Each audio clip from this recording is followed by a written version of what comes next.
ಕ್ಲೀನಾಗಿ ಕಾಣಿಸ್ತಾರೆ ಅವ್ರಿಗೆ. ಇದೇ ಎತ್ಬಿಡ್ತಾರೆ, ಇದೇ ಎತ್ಬಿಡ್ರಿ, ಇದು ಬೇಡ, ಅದನ್ನ ಇಟ್ಟರೆ ಕ್ಲೀನಾಗಿ ಎಲ್ಲರೂ ಕಾಣಿಸ್ತಾರೆ.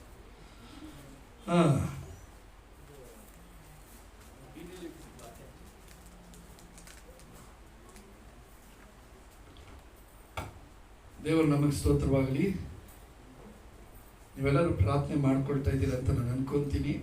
ಬಿಲ್ಡಿಂಗ್ ಕನ್ಸ್ಟ್ರಕ್ಷನ್ ವಿಷಯವಾಗಿ ಎಲ್ಲ ಕೆಲಸ ಸ್ವಲ್ಪ ನಿಧಾನ ಆಗ್ತಾ ಇದೆ. ನೀವೆಲ್ಲರೂ ಹೆಚ್ಚಾಗಿ ಪ್ರಾರ್ಥನೆ ಮಾಡಿಕೊಳ್ಳಿ ದೇವರ ಸನ್ನಿಧಾನದಲ್ಲಿ.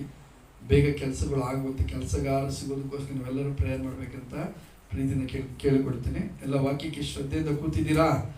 ದೇವ್ರ ವಾಕ್ಯ ನಾವು ಗಮನಿಸಲ್ವಾ? ನಮ್ಮ ಚೆಕ್ಕಾಯ ಬಂದು ನಮ್ಮನ್ನ ದೇವ್ರ ವಾಕ್ಯನ ನಡೆಸುವಾಗ ನಾವೆಲ್ಲರೂ ಪ್ರಾರ್ಥನೆ ಪೂರ್ವಕವಾಗಿ ದೇವರ ವಾಕ್ಯನ ಗಮನಿಸೋಣ. ಆಮೇಲೆ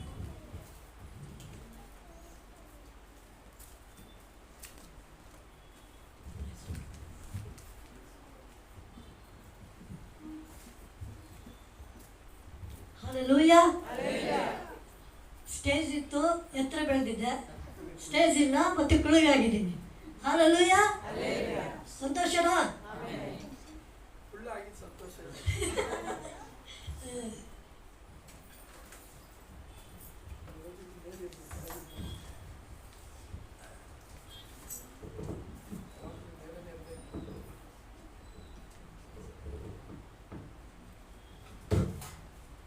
ಹಾಲೆಲೂಯಾ, ದೇವರ ನಾಮಕ್ಕೆ ಸ್ತೋತ್ರವಾಗಲಿ. ತುಂಬ ದಿನಗಳಾಯಿತು ದೇವರ ವಾಕ್ಯ ಹಂಚಿಲ್ಲ. ಇವಾಗ ದೇವ್ರಿಗೆ ಅವಕಾಶ ಕೊಟ್ಟಿದ್ದಕ್ಕಾಗಿ ದೇವರಿಗೆ ಸ್ತೋತ್ರ. ಅದನ್ನು ಹೇಳೋದಕ್ಕೆ ಮುಂಚೆಗೆ ನಾನು ಒಂದು ಸಾಕ್ಷಿ ಏನಂತಂದರೆ, ನಾನು ಲಾಸ್ಟ್ ಟೈಮ್ ತಮಿಳ್ನಾಡಿಗೆ ಹೋಗಿದ್ದೆ. Last time second Sunday. ಅವಾಗ ಶ್ರುತಿ ಸಿಸ್ಟರ್ನವ್ರದ್ದು ಮೆಸೇಜ್ ಇತ್ತು, ಹೌದಲ್ವಾ? ಹೇಳ್ರಿ ಹೌದು ಅಂತ ಹೇಳಿ. ಅವ್ರದ್ದು ಮೆಸೇಜ್ ಇತ್ತು. ನಾನು ತಮಿಳ್ನಾಡಿಗೆ ಹೋಗಿದ್ದೆ. ತಮಿಳ್ನಾಡು ಹೋಗುವಾಗ ನನ್ನ ಮನಸ್ಸೆಲ್ಲ ಇಲ್ಲೇ ಇತ್ತು. ಎಲ್ಲಿತ್ತು? ಹಾಲೆಲೂಯಾ, ದೇವರ ಆರಾಧನೆಯೆಲ್ಲ ಮನಸ್ಸಿತ್ತು. ಏನಪ್ಪ ಆರಾಧನೆ ಬೆಳಗ್ಗೆ ಹೋಗ್ತಿದ್ದೆ, ಇಲ್ಲ ಅಂತ ನಾನು ಪ್ರಯಾಣ ಮಾಡುವಾಗ ಅದೇ ಚಿಂತೆಯಲ್ಲಿ ಹೋಗ್ತಾಯಿದ್ದೆ. ರೈಲ್ವೆ ಸ್ಟೇಷನ್ ಬಂತು ಕಾಟ್ಪಾಡಿಯಲ್ಲಿ.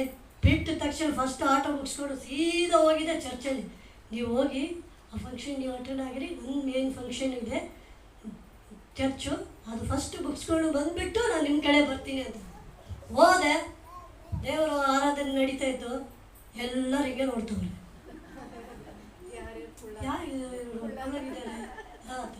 ಕನ್ನಡ ಮಾತಾಡ್ತೀನಿ, ಕನ್ನಡ ಮಾತಾಡೋದು. ಬೆಂಗಳೂರು ಅಂತ. ಬೆಂಗಳೂರಾ? ಹೌದಾ, ಸರಿ. ಯಾರು ಕೂಡ ಒಂದು ಹಿಂಗ ಮಾಲೀಕ